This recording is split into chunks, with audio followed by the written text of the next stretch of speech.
Good morning, ladies and gentlemen. Welcome to Good Burger, home of the Good Burger. May I take your order? Continuing topic 3 with understanding and using percent. Today we're going to talk about what happens when percents are greater than 100 or less than 1. So really big percents and then really small percents. So just some vocabulary review. A reminder that a percent is a number that is compared to 100, right? So percents, no matter what they are always compared to 100.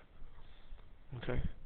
And then although they are compared to 100, a percent can represent a number greater than 100. So technically it could be an improper fraction, like 150% would be 150 over 100. It can also be really teeny tiny. I guess I should be using these down here, right? 103% would be 103 over 100.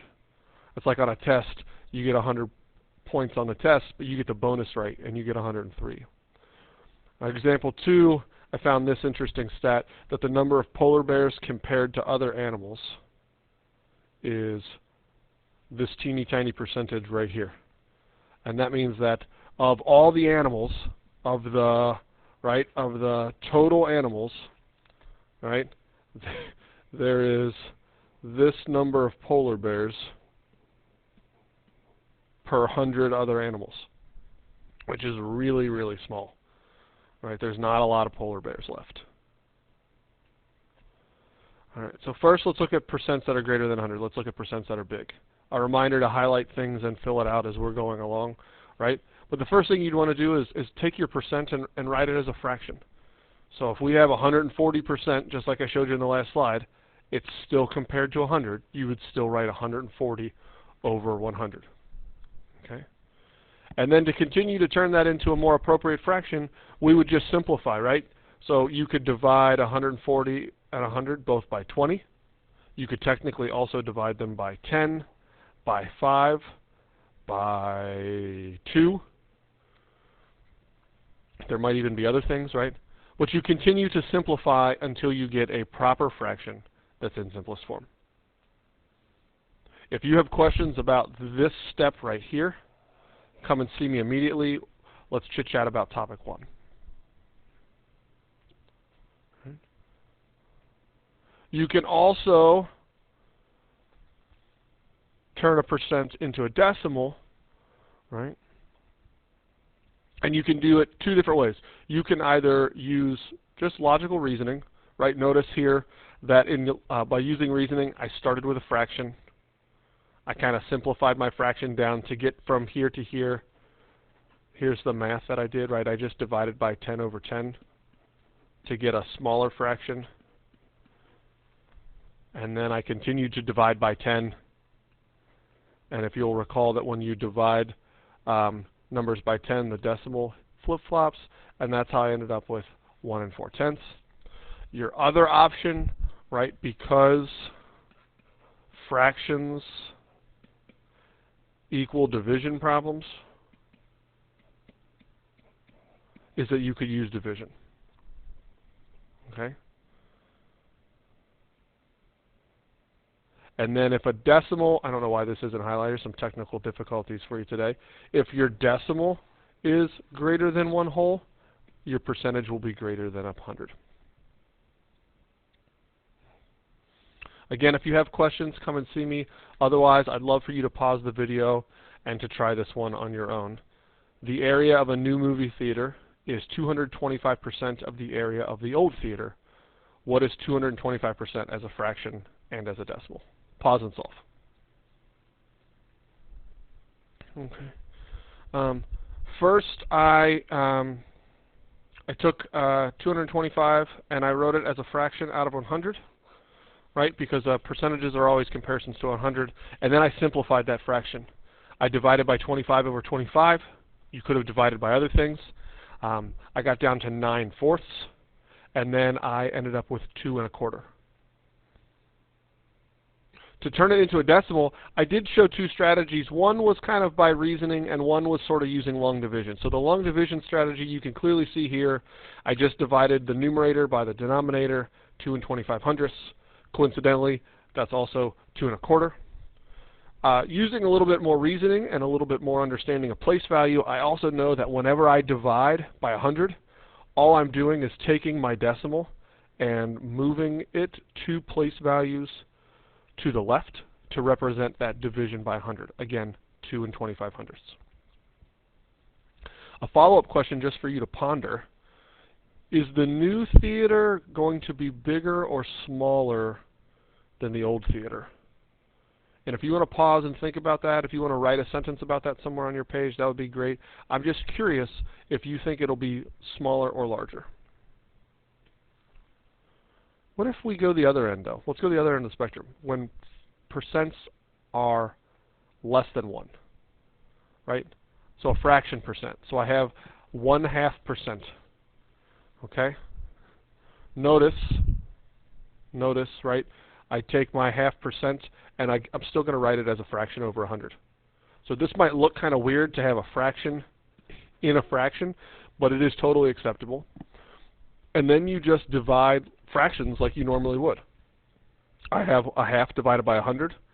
100 can be written over 1, right?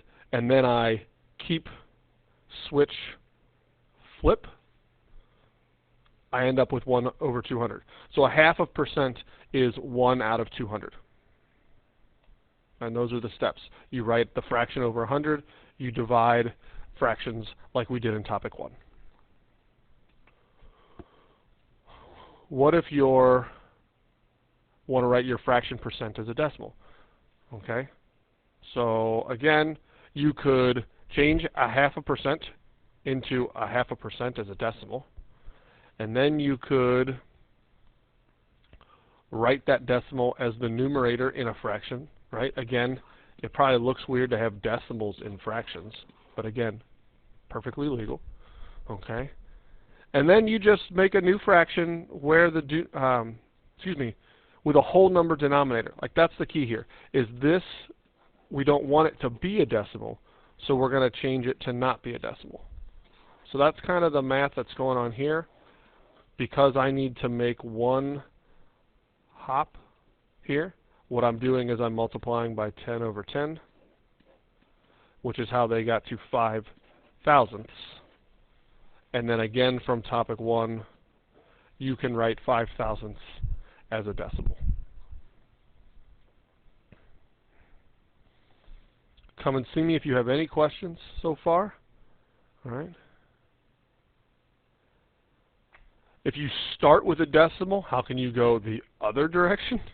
Okay, so I started with 9%, right? We're going to convert that 0.9% into a fraction because I know that this is always a comparison to 100. Okay, and then I'm still going to make a new fraction with a whole number numerator. So I'm still going to take 9/10 over 100, multiply it by 10 over 10, because I'm trying to get it to be a fraction. One last one. What if I want to write 0.9% just as a plain decimal? Okay.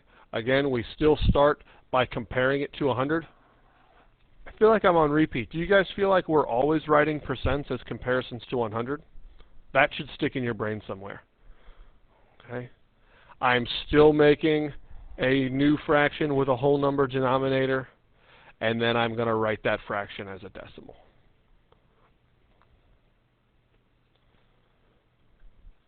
So here we go. We're going to write each percent as a fraction or as a decimal. So if it starts as a fraction, write as a decimal. If it starts as a decimal, write as a fraction. Why don't you pause the video and try both of these. All right. Tons of work on the board. I do apologize for that. I'll start on the left. Notice that in the green, I took 2/5 to turn it into a fraction. I wrote 2/5 over 100. I immediately made it a fraction, and then I just divided those fractions using keep, switch, flip, and then I simplified. I ended up with 1 out of 250.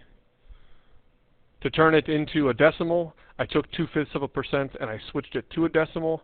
I know that 2 out of 5 is equal to 4/10 or 40%. Okay, and so Then I wrote that as a fraction, 4/10 over 100, and then I converted that to a fraction and ultimately a decimal. When you start with a decimal, I think that that's a little bit easier because you can take your decimal and write it as a comparison to 100, and then just all you have to do is multiply so that your numerator is a whole number. And then in the bottom, in the red, I took my 0.3%, converted it to a fraction, and then I used keep, switch, flip. Notice that the strategies are similar. You kind of just work in the opposite order. Longer video today. I do apologize. If you have questions, come and see me. Otherwise, have a great day.